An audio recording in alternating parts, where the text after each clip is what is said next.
Hello বন্ধুরা, আজ আমাকে 150 গ্রাম কাজ দিয়েছে। কাজটা কিভাবে করি দেখেন। প্রথমে তার করে নেব। তারটা কিভাবে করছি দেখেন। এবার তার হয়ে গেছে দেখেন। তার হয়ে যাওয়ার পর পটি করতে হবে। পটি কিভাবে করছি দেখেন। দেখেন পটি প্রায় হয়ে গেছে। পটিটা কিরকম লাগছে অবশ্যই জানাবেন। পটি হয়ে যাওয়ার পর চৌরস মারতে হবে। কিরকম ভাবে চৌরস মারছি দেখেন। কিরকম লাগছে চৌরসটা অবশ্যই বলবেন। চৌরস মারা শেষ হয়ে যাওয়ার পর কিরকম ভাবে তাপাতে হবে দেখেন।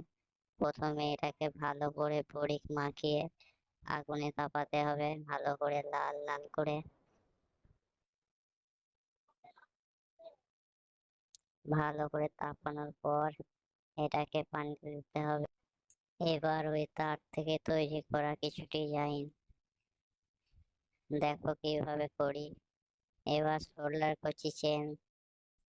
দেখো শোল্ডার কিভাবে করছি। চেন শোল্ডার হচ্ছে এখনো। চেন শোল্ডারের পর কাজগুলো কিরকম লাগছে একটু বলবেন অবশ্যই। কাজগুলো হওয়ার পর পালিশ করতে হবে। পালিশ মেশিন চালু করা হয়েছে। কাজ পালিশ হচ্ছে। পালিশের পর কিরকম কাজগুলো লাগছে অবশ্যই জানাবেন। এখন কাজ পালিশ হচ্ছে। পালিশ প্রায় 1 থেকে 1.5 ঘন্টা করতে হয়। পালিশ হয়ে যাওয়ার পর কাজগুলো হিটারে হিট মেরে শুকিয়ে নেওয়া হচ্ছে। শুকানোর পর কাজগুলো কিরকম লাগছে অবশ্যই জানাবেন। কাজ সম্পূর্ণ হয়ে গেছে। চেনগুলো কিরকম লাগছে অবশ্যই জানাবেন।